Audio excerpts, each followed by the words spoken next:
এবার আসেন 4 নম্বরে আল্লাহ পাক রব্বুল আলামিন মুমিনদের সিফাত সম্পর্কে জানিয়ে দিয়েছেন ওয়াল্লাযীনা হুম লিফুরুজিহিম হাফিজুন।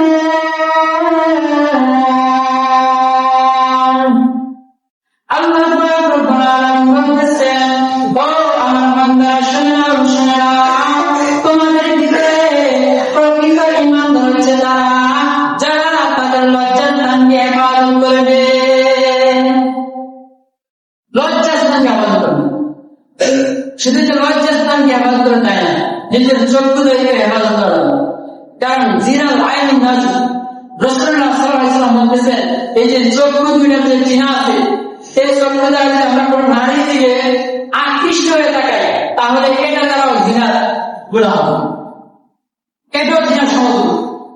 এখন এই যে আমরা যে আমাদের লজ্জাস্থানকে হেফাজত করবো, এটা কিভাবে এমন করবো? আসেন এরপরে একটা কথা কোরআন বলছে ইল্লা আলা আজওয়াজিহিম আও মা মালাকাত আইমানুহুম ফা ইন্নাহুম গায়রু মালুমিন। আল্লাহ পাক রব্বুল আলামিন আমাদের লজ্জাস্থানকে হেফাজত করার জন্য আমাদেরকে দুইটা পথ অবলম্বন করার জন্য বলেছেন। একটা হচ্ছে নিজের স্ত্রীর সামনে নিজের লজ্জাস্থানকে উপস্থিত করতে পারবেন।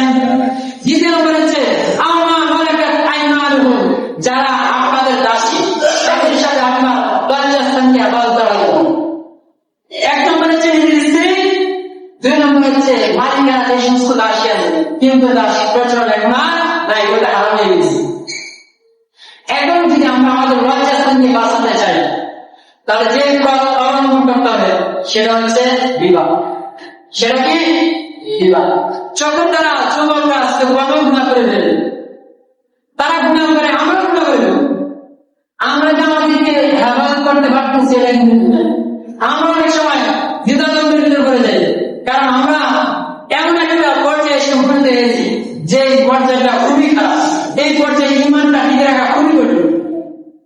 এই জন্য আমাদেরকে যদি নিজের লজ্জাস্থানকে হেফাজত করতে হয়, নিজের চক্ষুকে যদি হেফাজত করতে হয়, তাহলে আমাদেরকে বিবাহ ছাড়া অন্য কোনো উপায় নাই। এই জন্য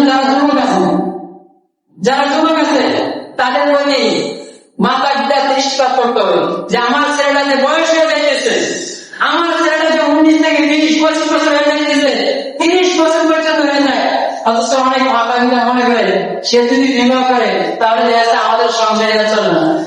মনে করে যদি বিবাহ করে দেয় তাহলে বই নিয়ে থাকবে আর মাতা পিতার দিকে দৃষ্টিপাত করবে, এরকম করা যাবে না। আপনাদের নীতি কার আছে? আল্লাহ।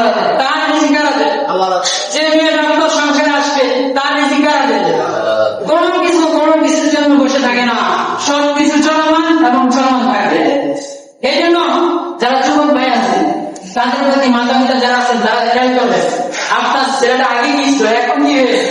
আপনার ছেলেটা দৈনন্দিন খারাপ দিকে চলে যেতেছে, আপনি এখন পর্যন্ত বুঝতেছেন না যে আপনার ছেলেটা কেন খারাপ দিকে যেতেছে। এটা নিয়ে ইনশাআল্লাহ বিস্তারিত আগামী সময় আলোচনা করব ইনশাআল্লাহ।